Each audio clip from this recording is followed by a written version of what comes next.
Move over, She-Hulk, there's a new sheriff in town. The Acolyte's wrapped up and it's here to claim the title of worst show. Maybe you thought Velma claimed She-Hulk's spot, or Rings of Power. No, I held steadfast to my claim that She-Hulk was the worst of the lot. But here comes Leslie Headland to show us what real incompetence looks like. We were promised it was Frozen meets Kill Bill, but it ended up more like Fist meets Ass. The Acolyte intends to make the Jedi look as bad as possible, and while most in the show would train their Padawan like a 90s self-defense class, funky. Is it dirty? Okay, but it works. Headland fails miserably at her goal and ends up making every character look like a moron, because they are. Story threads are introduced and forgotten, things matter only when the plot needs them to, characters switch positions and attitudes on a dime, and the dialogue is often a stilted mess, forced through terrible acting performances. In fact, the best line delivery in the whole show is by a guy who doesn't speak English as his primary language. The quality of the story didn't seem to matter to Headland as long as the self-catharsis was there. That's something the show has in common with She-Hulk. It's a blatant therapy session for its creator, in this case Leslie Headland instead of Jessica Gao. In a recent interview with Vulture, Headland even said as much when she detailed the struggles with her late father and called the Acolyte a positive corruption arc, which you'll see is just as morally twisted as it sounds once we get to episode 8. Writers often write what they know and there's nothing wrong with that, it's the execution that matters. And guess what? This is shit! This is a table of shit! Little Platoon said this show is unironically evil, and I agree. On top of being poorly written, its characters are morally bankrupt and the writers don't even know it or simply don't care. And it just makes for an awful viewing experience. $180 million spent to beat a dead horse. Truly amazing. Disney's trying to revitalize the MCU by going full-blown nostalgia, but that just means the MCU is at its Force Awakens stage. Disney doesn't seem to be doing anything right with Star Wars. Following the Acolyte, we get the Rey movie. You know, that movie starring the character people liked so much, directed by a person who says it's about time there was a woman-led project in Star Wars. Star Wars seems like it's a fucking goner. While Disney puts together a Band-Aid plan for the MCU, they are seemingly clueless with this IP. Their nostalgia card was played almost a decade ago, and now it's fallen complete victim to modern audience capture. You know, the audience being pandered to that isn't actually there. I reviewed each episode but didn't get to release a video on the finale, so it's available here in this compilation video, which is timestamped for your convenience. Before we get into the episode breakdowns, a quick word about the sponsor of this video, and then we'll get right into it. Hopefully you're not like how Disney treats Star Wars and bankrupting yourself out of existence, but getting into credit card debt is really easy. Or really getting into any form of debt is extremely easy. But getting out, not so much. It's not revelatory to say the system's counting on you not getting out. If you're making payments on your debt every month and the balance isn't going down, whether it's credit cards, personal loans, collections, or medical bills, you'll want to check out PDS Debt. PDS provides a service to match debt solutions to your specific financial situation. I'm sure a lot of people relate to this. There was a time when I was working 3 jobs to get by. Living alone isn't exactly cheap. And I'm American, so health insurance or not, one medical emergency can throw you into crushing medical debt. And being born with a heart condition, it's super fun. How PDS works for you is specific to your financial situation. And for me, it would have been nice to have PDS as an option at one point. Everyone with $10,000 or more in eligible debt qualifies, and there is no minimum credit score required. Because the goal and purpose is to save more while paying off your debt in a fraction of the time. PDS Debt is offering a free debt analysis, and it only takes 30 seconds. Go to pdsdebt.com/moviecynic to get your free debt assessment today. That's pdsdebt.com/moviecynic. The franchise that revolutionized the science fiction genre with iconic characters, mythology, and innovative filmmaking. A global powerhouse reduced to this. People have told me that it's the gayest Star Wars, and I frankly... You're offended? Into it. No. It's the gayest Star Wars ever. Just what you've been asking for. Studios really expect people to be excited about this kind of thing. And brother, I know I am. 1. Power. 2. The power of many.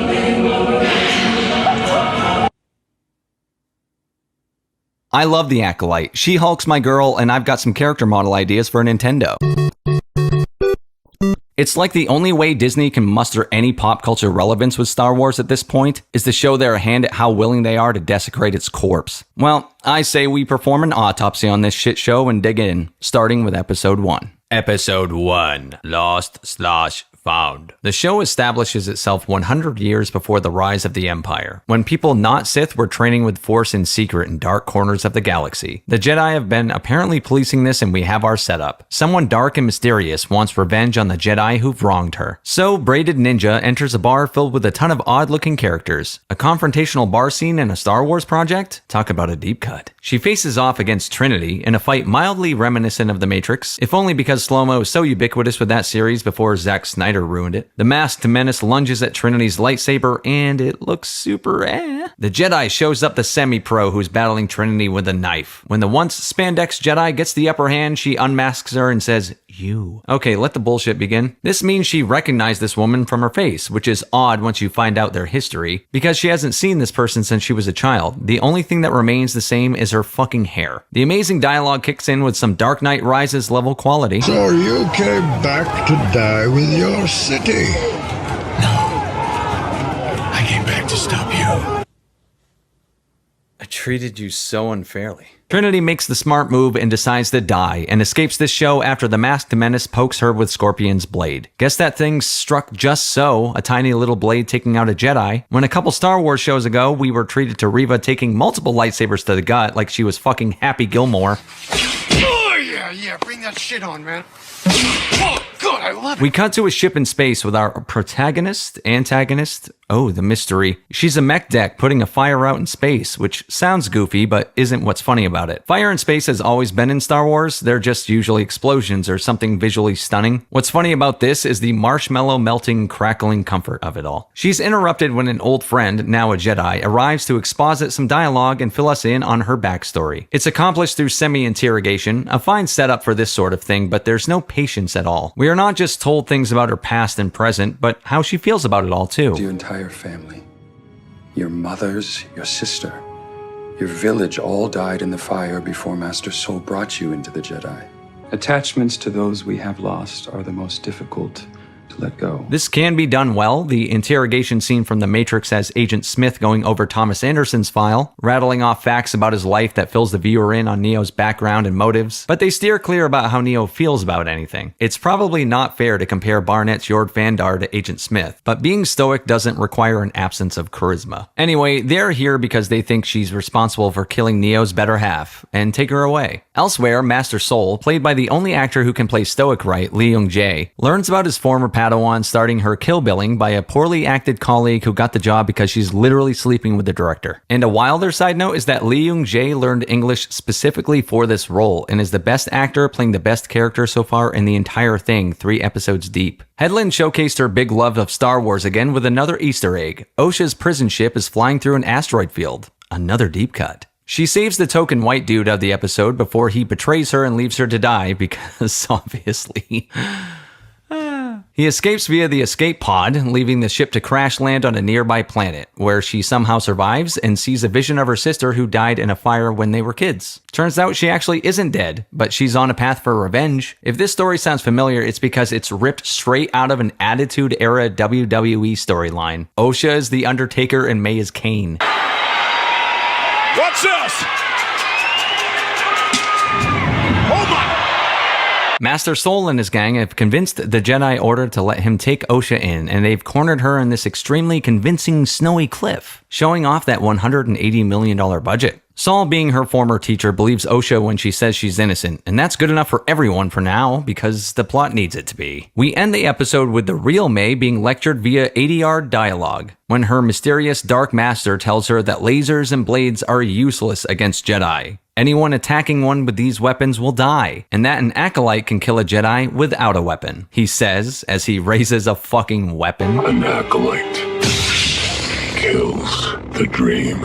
And I guess we'll ignore May successfully killing a Jedi at the beginning of this episode with a fucking blade. Episode 2, Revenge/Justice. On planet Olega, May arrives, and in contrast to how difficult it is for Obi-Wan to walk around a limited laser fence, May breaks into a fucking Jedi temple with ease. Just toss a little fucking doohickey in there. There you go. She confronts a bald floating white guy, Master Torben, who's sporting the worst makeup effects this side of Thor's nose in the Furiosa movie, and he just ends up ignoring the shit out of her attention-seeking behavior. When Master Squid Game finds out about it, the Jedi Order realizes Osha couldn't be in two places at the same time. So the plan changes on the fly, and they head out to investigate. After her unsuccessful attempt, May tells her supplier how she needs a weapon to kill bald floating white guy. Apparently, May needs to kill the Jedi without a weapon because it's the only way to appease her master. Again, who thinks that Jedi cannot be killed with a weapon, even though she fucking killed one with a weapon last episode. So, in order to kill him without a weapon, she requests a weapon to be made.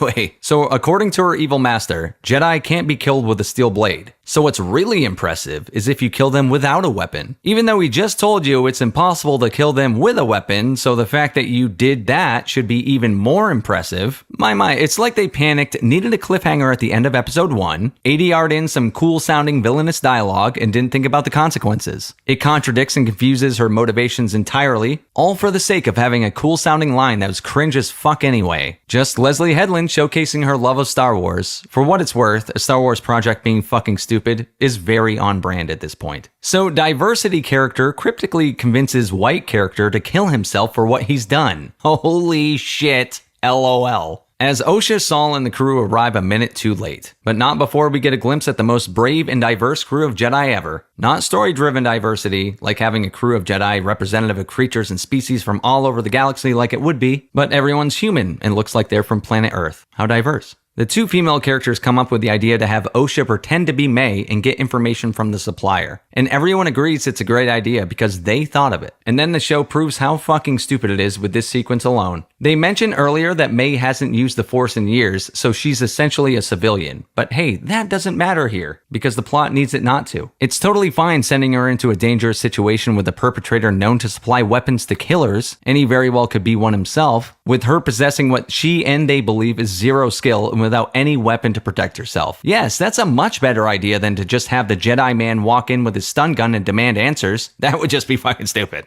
Except that's exactly what happens and what ends up working. This fucking show sucks so much ass. Let's go. She walks into the shop. He says exactly what they need him to say in all of 2 seconds. As soon as she walks in, May, are you okay? Did the poison work? And then he instantly recognizes she isn't May, in that order that they needed to happen. And then as soon as that happens, boom, the Jedi bust in and demand answers, which the guy promptly fucking gives them with absolutely zero pushback. Now, again, which idea was the smart one after all? Even if it made sense, it's still just ABC. It's an Assassin's Creed mission. You go over here and climb up this building, listen to the guys talk, then jump down and click triangle to interrogate, and they spill the fucking beans. Yeah, really showing that love for Star Wars. Also, the guy is half responsible for the death of a fucking Jedi, and they tell him if he complies, they'll let him go with a warning. A warning. After, they're able to locate May, and Saul engages her in battle, but she ultimately escapes thanks to Osha's shitty shot selection. Or was it? When Saul asks permission to chase after May, his boss tells him that they don't make decisions like that without meaningful discussion. Except when they completely change the fucking mission at the drop of a hat at the beginning of the episode when they found out about May trying to kill a Jedi. Why wouldn't he call his Jedi boss lady out on hypocrisy? Because reasons. To wrap up the episode, we get banger dialogue describing where we're headed next. A relaxing forest retreat in the Outer Rim,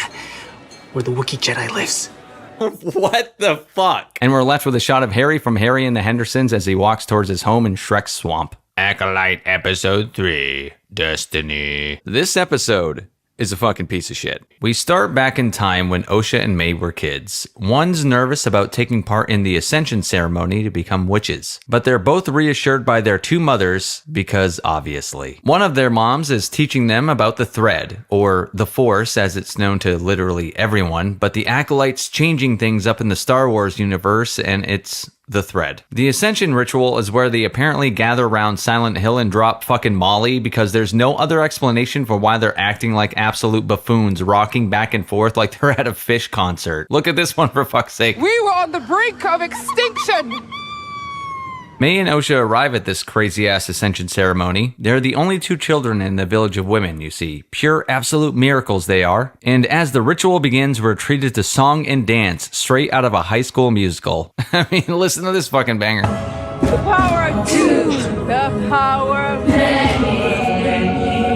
I can feel the writer's love for the franchise oozing out of the screen. This is peak Star Wars. The Jedi arrive to shut this shit down because they police the Force? It's against Republic law to teach kids the Force outside, assumably, the Jedi Order. I thought they brought balance to the Force, not controlled it, but whatever. Peak Star Wars! Saul notices a marking on one of the children's foreheads, revealing to the witches that they've been spying on them. This leads to rising tensions before they momentarily cut a deal with the Jedi to test the kids as potential Padawans. The head witches, or whatever, I guess that's what you're supposed to call them, they gather around to devise a plan, and this is when we find out something absolutely hilarious. One mom's explanation of the Force is also her explanation for how her wife got her pregnant. You heard it right, they're afraid they'll get in trouble because they had gay Force sex and made Force babies. I carried them.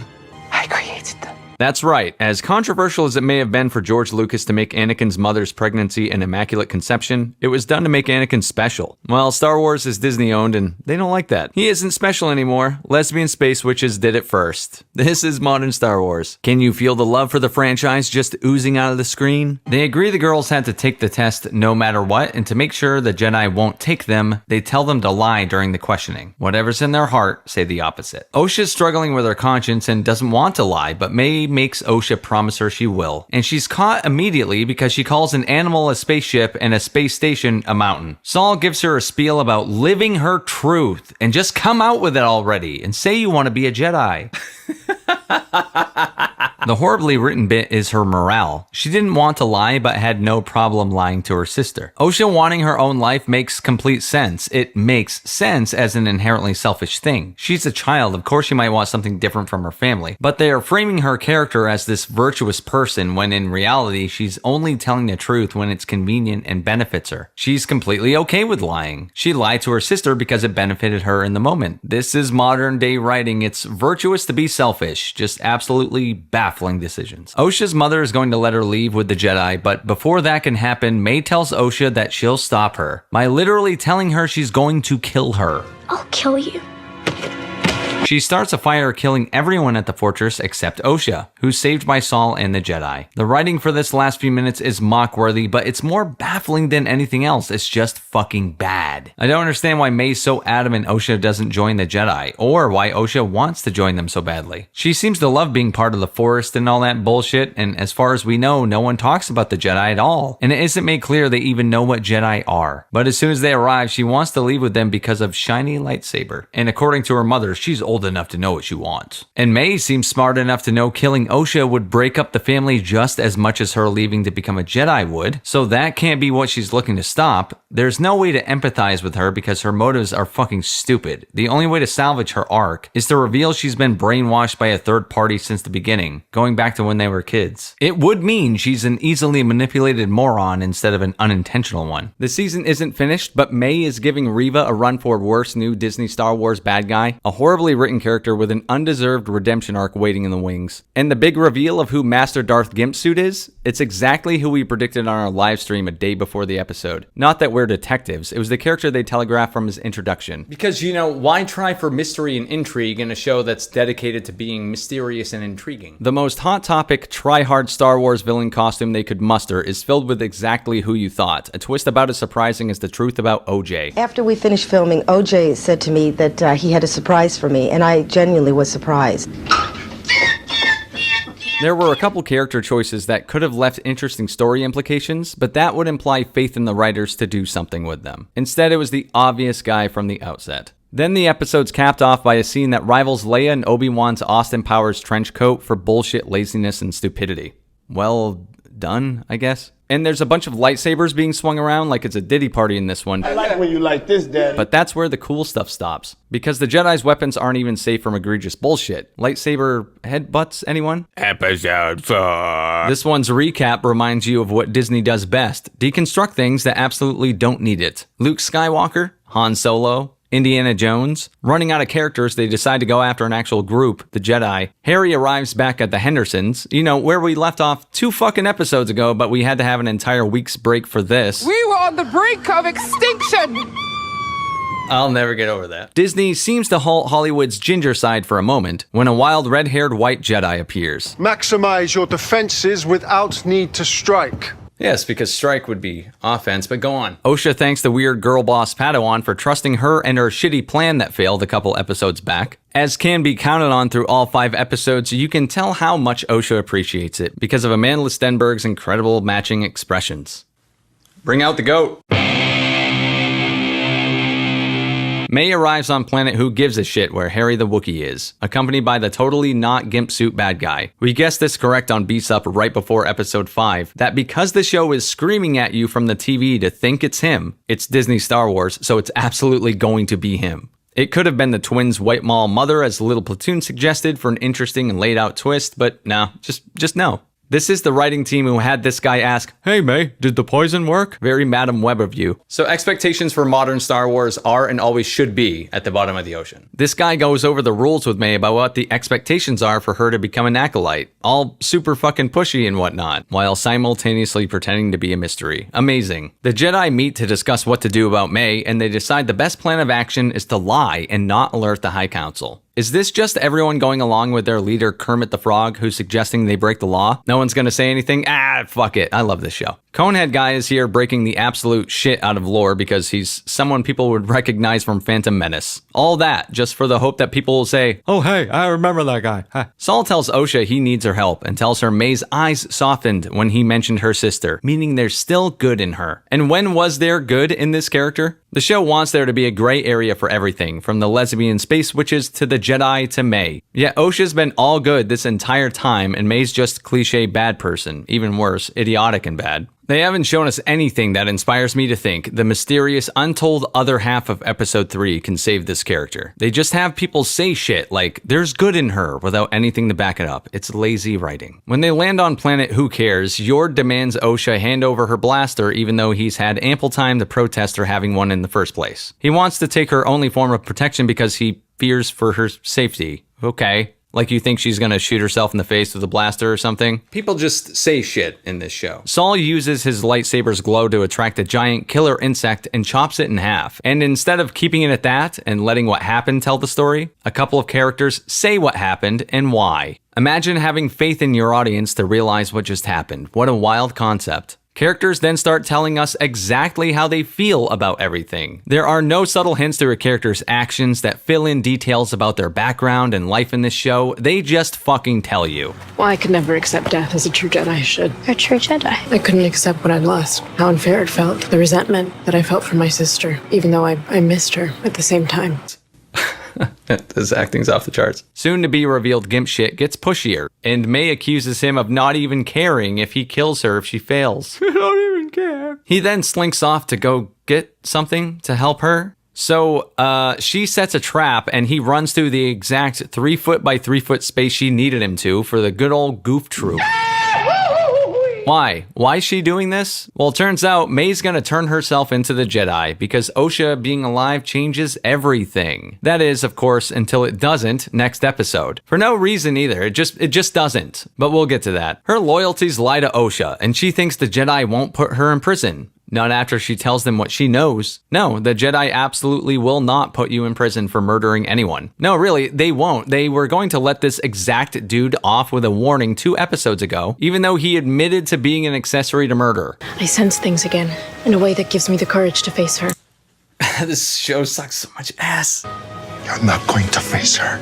You're going to face your past. Yeah, tell me more. Actually, just give me an AI-written audiobook version of this, narrated by an AI voice. That'll do it. May shows up to Harry's house and he's already dead. Looks like a lightsaber to the gut. Too bad he wasn't Reva. He probably wouldn't be done yet. Oh look, Osha sees the gimp. Is she shocked? Is she afraid? Is she happy? Funny enough, I could use a line of dialogue to tell me how she's feeling right about now. To end the episode, Gimp Guy takes out 5 Jedi, including a rotund son of a bitch with a force push.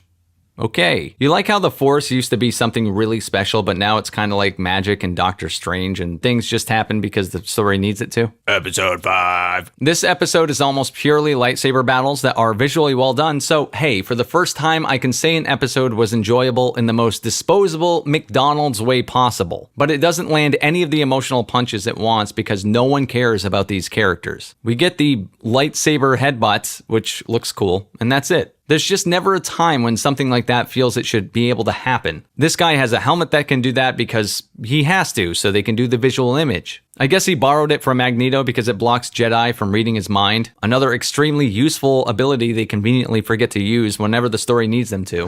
He gets into your head and he stays there. My mother could do that. Get inside a Jedi's head. Imagine it going down a pipeline of bad guys and he's like their half-brother or something lame like that, and their white mall mother is his master. Well, before he catches up with Osha, who's so shocked and terrified, again, just look at the expression.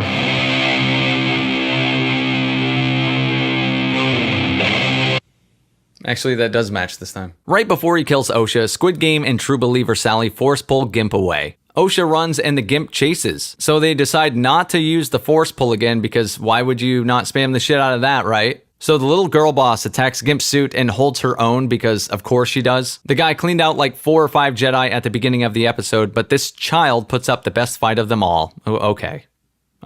While this is happening, Osha comes to the epiphany that the evil bad guy's plan is to kill them all. A shocking revelation. And you'll be surprised to hear she did not come to this conclusion from witnessing him literally attempting to kill them all. So now that she has realized it, I guess she's gonna do something about it. Now, fucking Jesus. He's gonna kill them.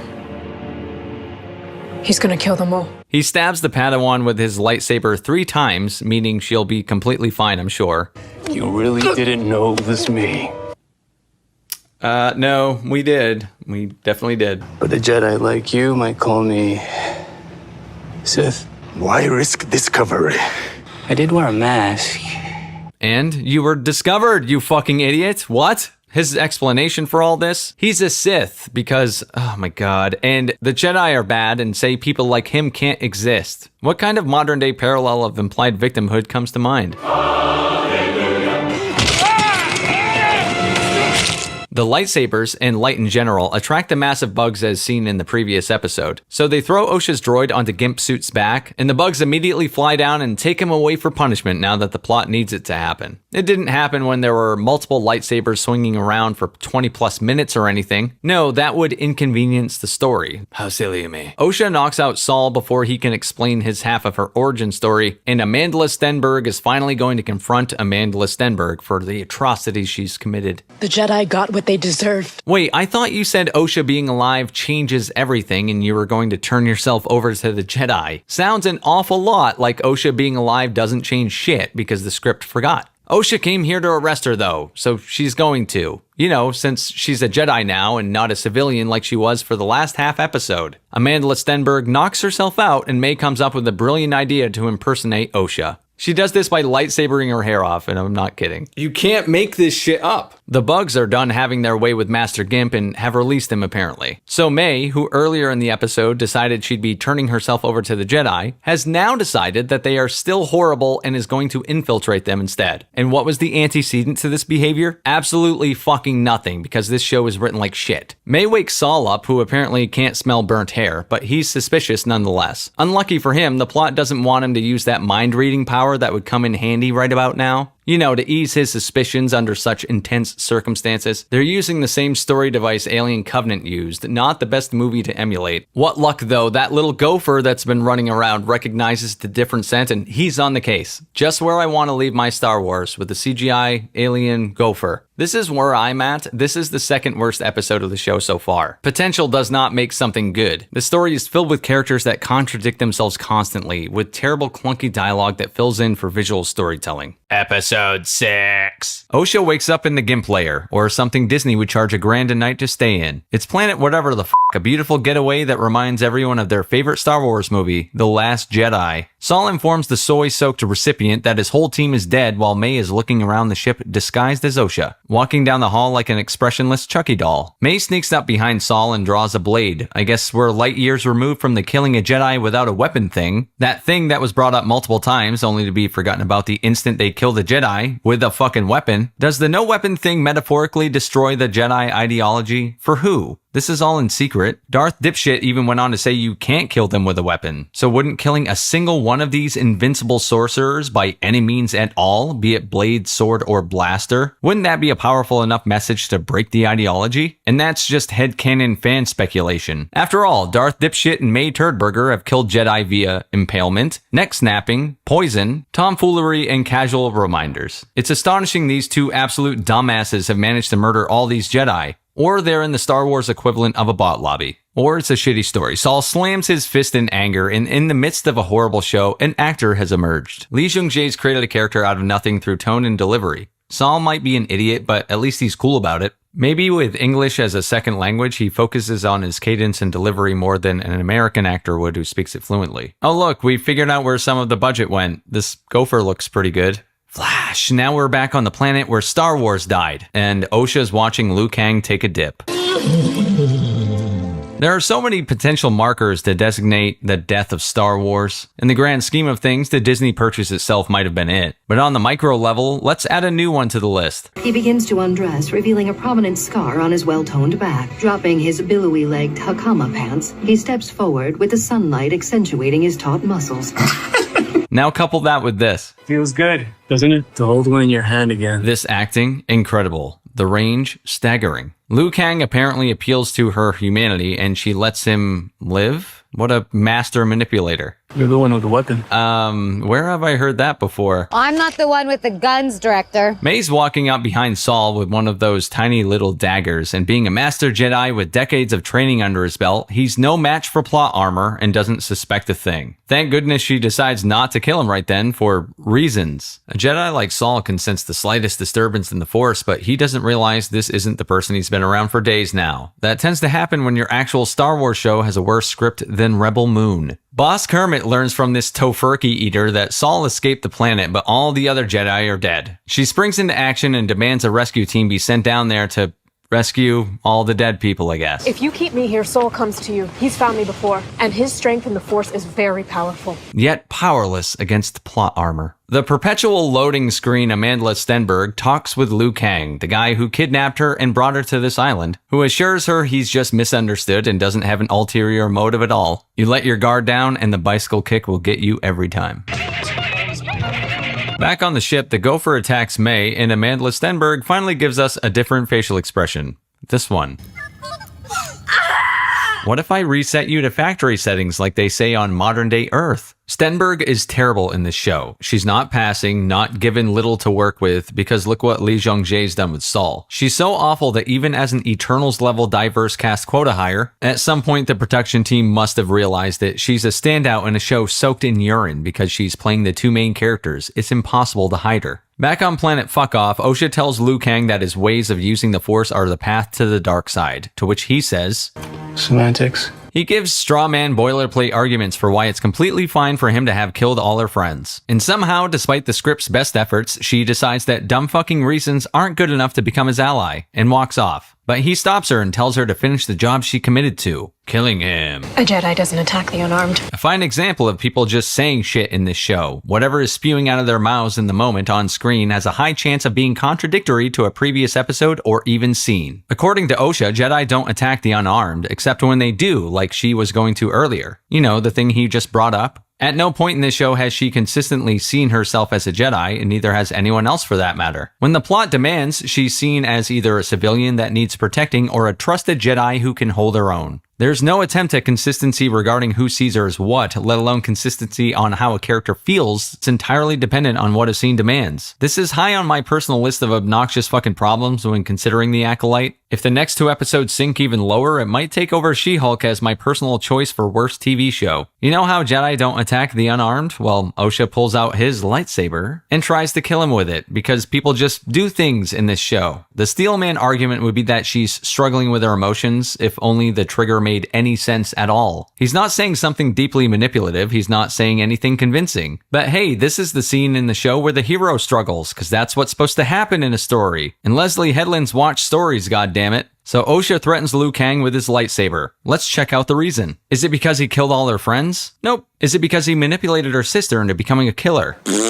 She attacks him because he reminded her she failed Jedi school. because this show is the epitome of ass. I need to handle this personally. Go fuck yourself. How could I not have sensed that villain's true intentions? Yeah, how could you have not? Like your enemy that's standing right next to you. I had to lose a lot of myself in order to become a Jedi. After dropping every clue imaginable, including a marking on her fucking forehead that wasn't there earlier, that Saul conveniently didn't notice because the story didn't want him to, Saul finally realizes he's not talking to Osha and stuns her. It wasn't the giant scar-like brand on her forehead that gave it away, it was Jedi slander that sealed her fate. Elsewhere, Liu Kang is playing Tony Stark, talking about the power of two. Oh look, your average Acolyte viewer during each episode. In a scene ripped straight from Leslie Headland's Weinstein Diaries, powerful green frog woman saves the sheet of paper with a frail voice from a terrifying bug. She smirks confidently while he tucks away his flaccid saber in shame. The fact you can't tell if this was Disney's audible description of this scene or not should be alarming. Next, Saul has May strapped down to a bed. Is that the audible description? You be the judge. And he teases that next episode we're finally going to hear the other half of the mystery no one cares about. Beyond, of course, maybe prop bets on how fucking stupid it'll be. We end the show with Osha hilariously trying on Liu Kang's gimp mask. Yes, they thought this was an incredibly dramatic image to end the episode on. For slasher movie fans, this could be a Halloween franchise deep cut. Someone in creative is definitely a slasher fan, with Darth Gimp often having classic indestructible killer moments. The Michael Myers head turn, the slow walk, the donning of the mask and breathing is more Mr. Myers than Vader. But I won't call this an homage so much as a farce, since the Acolyte is so ass it gives 80s slasher a good name. Episode 7.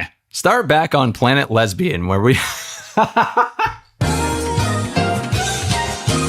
where we get an exposition dump explaining Starbucks employees' guilt. You remember him, right? The white dude who killed himself over the atrocities he committed? Or Leslie Headland's weird fantasy placed in a $200 million Star Wars project? White guilt joke something something. We haven't found out what those atrocities are that he committed, but I'm sure he had valid reasons in a script this tight. See, Master Token Whitey is just a Padawan wanting to go home, but they can't. They are here looking for aversions. What's that, you ask? A concentration of force energy centered around a location. I'm just kicking back eating up this horrendous dialogue and delivery combo meal. It packs a fucking punch. Listen to this trash. Do not confuse Torben's feelings with your own. I do not tell him answers to ease his mind. I teach him to seek the answers for himself. Thus, Trinity assures Squid Game she's better than he is because, obviously, this is when Squid Game stumbles across the twins, reciting lines you might hear in other great shows like Rings of Power. You're with me, I'm with you.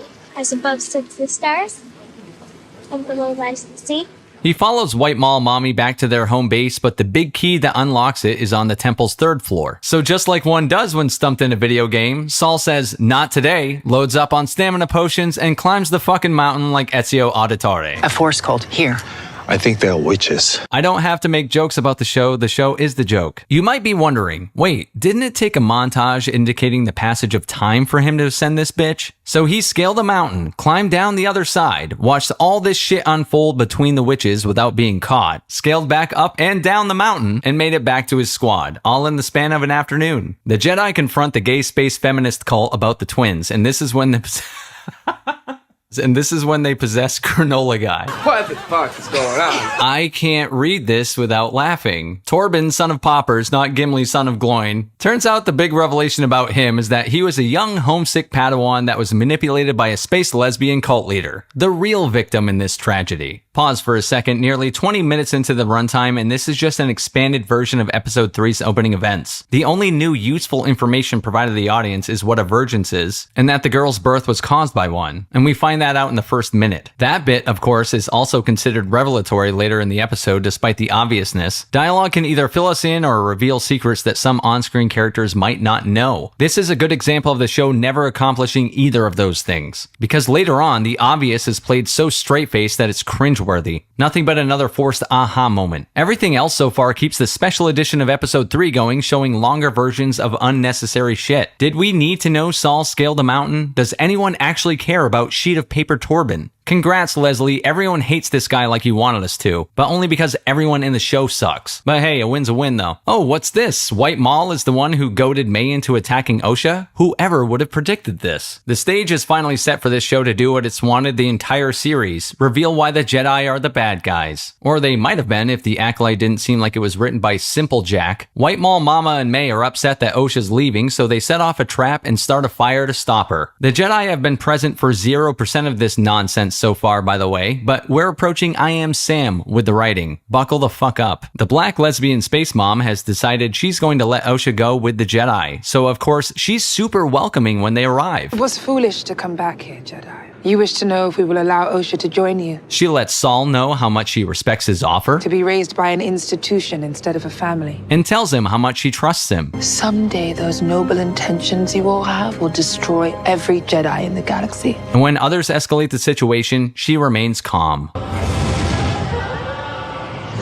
was going to let Osha go. Yes, we're supposed to feel like the gay space witch is in the right, despite her being threatening at every unnecessary opportunity. But instead, she'd rather escalate the fuck out of a situation that's already percolating with tension. Saul thought he was stopping her from murdering a child, and she hadn't done a single thing that indicated she was planning anything but hostility. Her attitude screamed that she was either going to tell the Jedi to fuck off, or someone was going to end up dead. To his credit, Saul jumped in quickly, trying to defuse the tension. He tried to assure her they were there with noble intentions, but the show says she's the victim, so, whatever. And have we forgotten that she completely mind-fucked this poor 8.5 by 11 named Torben? This guy fucking Epsteined himself because he wanted to go home when he was a kid. And she didn't plan for the unintended consequences of messing with someone's brain, so his bad. This show sucks farts straight from the source. It's so desperate to paint the Jedi in a negative light and make the black space witch mom a martyr, but she's just a fucking moron like every other character. Mama! Mama! Run! Fight me! I wish I could give out awards. We know how much Hollywood loves that shit. This might be the worst 3 minutes of Disney Plus material in its 4-year history, and there's a lot of bullshit on that app. I can't believe I'm saying this, but it's going to get even fucking dumber. Gay white mom decides it's far more important to kill these Jedi than to protect her own daughters, so she mind possesses Harry the Bigfoot and attacks Saul and Paper Sheet. The battle has force pushes galore and all that shit, and when Harry finally has Drawer Sock pinned against the wall, Saul uses another force push to, oh, never mind. I guess the story needed him to struggle, so he just grabs onto Harry's arm and pleads. The witches possess him in concert and they're swaying back and forth like dumbasses. It's up there with the scene in Rebel Moon 2 where the guy yells, "Kill her!" The script lets Saul use his force powers again, but unfortunately his tism obsession with bridges distracts him from saving both the girls. That's my theory anyway. There's no other explanation for why he tries to hold up the 2 pieces of a collapsing bridge instead of the much lighter kids he's supposed to save. Just remember when you're seeing this that Leslie Headland was praised for her vision. In the very last scene, the Jedi are, of course, portrayed as in the absolute wrong. Saul didn't think about the unintended consequences. Like the gay black space mom not thinking about the unintended consequences of scrambling someone's brain. According to the Acolyte, it's his fault that the space witch he encountered brainwashed him. He deserves to die for her behavior she couldn't control. And it's totally Saul's bad for wanting to protect the kids that the white mom was willing to let die even though she had every chance to save them both. What a victim she is. I'll give the Acolyte credit, it subverted my expectations set by episode 3. This one confirms May was the lone culprit in burning down the fortress, meaning the show really is that fucking stupid that a single child who started a small fire in a stone enclosure burned the stone fortress to the ground. Before you throw yourself at the mercy of the council, ask yourself why you made this choice. Saul is made to feel infinitely and eternally guilty for what he's done. The writers haven't shown us anything validating that guilt, so they have a character tell us he's horrible. Dropping dookie bombs on this show has been an absolute pleasure. It's quite therapeutic actually, but unfortunately there's only one more episode to go. Episode 8. We return to Osha's Michael Myers moment, where she's possessed by the Holy Spirit or something and starts to glitch. Liu Kang helps her get the mask off, revealing a new angle to Stenberg's acting. Her mouth is agape to represent shock. Osha had a vision of May killing Saul and says that the future isn't fixed, so she can stop her. Liu has the ship and she has the location, so frenemies with sexual tension it is. Elsewhere, May wakes up on the ship and Saul's about to tell her something extremely important about her past, but she zaps him right before he reveals the truth to her because why wouldn't she? May steals the ship and Saul Saul gives chase through an asteroid field because it's Star Wars, and we wind up back on planet Who Gives a Fuck. The casting of this white guy, who looks like Smeagol a few weeks after he found the ring, is signal number 37 of Leslie Headland's Trauma Revenge. Next, Kermit meets with a concerned senator about their murder investigation, and she promises him that there isn't a greater threat because the victims were all Jedi. So if a person can kill multiple Jedi, that doesn't bump it up to a bigger threat, I guess. Don't worry, Senator. They've only killed the most powerful people of the galaxy. Moving on. He goes on a rant about his distrust of the Jedi, which could be backed up by what we've seen in the first 7 episodes, if not for every character being a complete fucking idiot regardless of side. No one looks good here. Moving on. Headland uses this as an opportunity to mock the saying, "May the Force be with you," as if to drive home some point the writers think they've made about the Jedi not being all good, even though they've done nothing of the sort. The Jedi may have been misguided, but there was good intent in dealing with people who played yo-yo with communication. It was foolish to come back here, Jedi. You wish to know if we will allow Osha to join you. I was going to let Osha go. Liu Kang asks Osha to let him train her again, which she refuses because she's not her sister. To which he responds manipulatively with, "You're definitely not." May made that deal without even thinking about it. And she actually kind of falls for this stupid shit because everyone's dumb. And there's nothing more enticing than the impulsive decision your sister made that launched her career as a serial killer. Oh, she just jumped into the Jigsaw lifestyle without hesitation? Sign me up. Our flubber-colored Nepo hire gets Smeagol to gather the troops, and now all parties are positioned for the final battle. But we know the only real victims here are the viewers at home. As Saul's doinking around the place, Liu Kang, the Michael Myers wannabe, shows back up in his gimp mask and attacks. Saul goes straight Neo from Matrix Reloaded and gives Liu Kang a bicycle kick and a taste of his own medicine. You know, Saul is kind of like how Keanu Reeves would play this character. Now I get it. He knocks back Gimp Suit like Neo punches Agent Smith, then gives him the equivalent of the bring it gesture by raising his saber. Even the music cues are Matrix reminders. I've noticed the production team, or more likely Headland herself, is a fan of the original Halloween movie and obviously The Matrix. Those 2 films are 2 of my favorites of all time, so it's sad seeing homages I recognize in trash like this. Elsewhere, May and Osha meet back up once again. Amanda Stenberg's at the peak of her acting powers here, as you can see by her 2 very different facial expressions for 2 very different emotions. They duke it out before May disappears to help Gimp fight Saul, as Gimp's apparently removed his helmet that he didn't want to because Saul could read his mind, but now it doesn't matter. May breaks Saul's lightsaber and refuses Liu Kang's demand to kill him, telling Saul instead that he has to face the High Council for killing her mother. Yes, you remember the mother, who was culpable in her own death while we're supposed to blame it entirely on Saul? In fact, Saul, epic force user who can sense anything, doesn't sense Osha standing behind him because the plot needs him not to. She's walked in just in time to hear his confession to murdering her mother without any context whatsoever. She asks him if it's true, and he says, "I was protecting you. It was the right thing to do."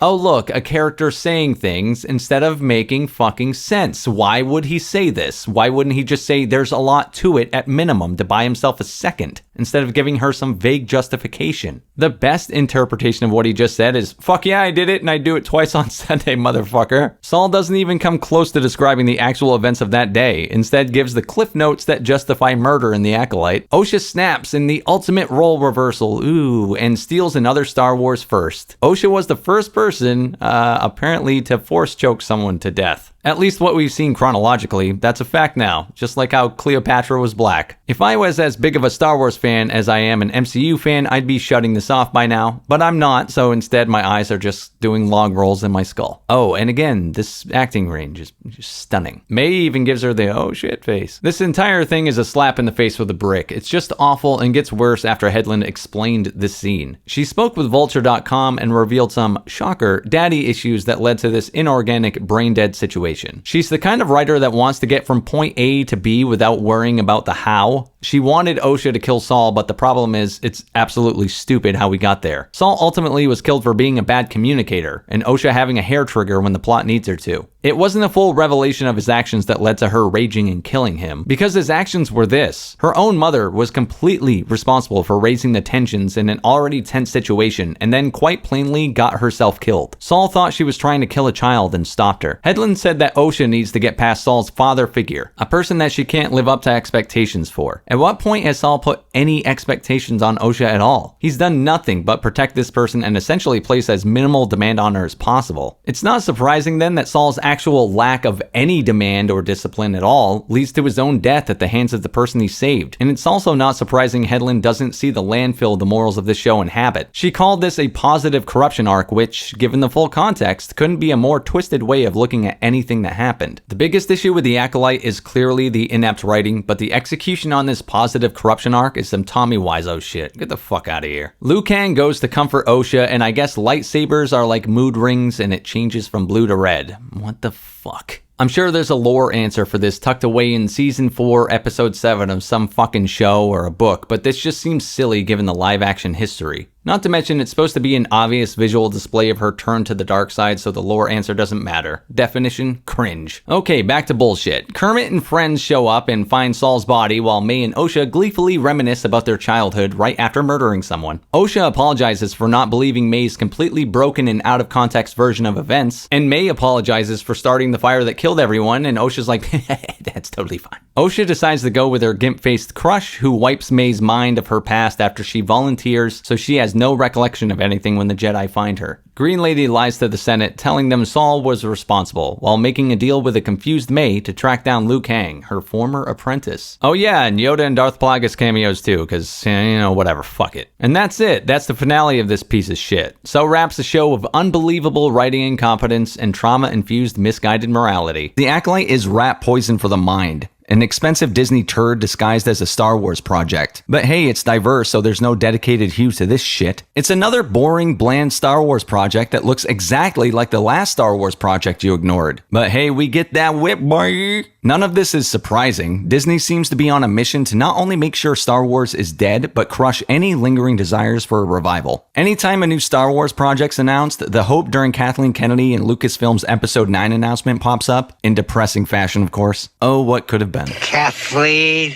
you led me astray. The best shot at Star Wars regaining its cultural significance is the same strategy comic book movies could use. A long fucking break. A decades-long absence would do this franchise a lot of good. Maybe come back to it when a solid idea is finally thrown out there, ensuring a revival that's worthwhile. Disney's so reliant on Star Wars being a major contributor to the brand that a break is a mere pipe dream at this point. The franchise would have to be sold off for that to ever happen. Bob Iger said last year and as recently as 2 months ago that infusing messaging is not what we're up to. We need to be entertaining. The Acolyte's a hell of a way to follow up that statement, a show mired in the exact same bullshit major studios were thought to be moving on from. Reality is, Iger didn't plan on getting rid of Kathleen Kennedy, and it's a joke to think she'd change course. Anyone wearing this shirt isn't about to alter their mission. We started the year with the director of Rey saying it's about time a female led a Star Wars project, after being hired by the woman running Star Wars, and started the summer with the Acolyte director Leslie Headland chuckling along about her show being the gayest Star Wars yet. Ah, no wonder the trailers featured that lightsaber whip so prominently. Meow.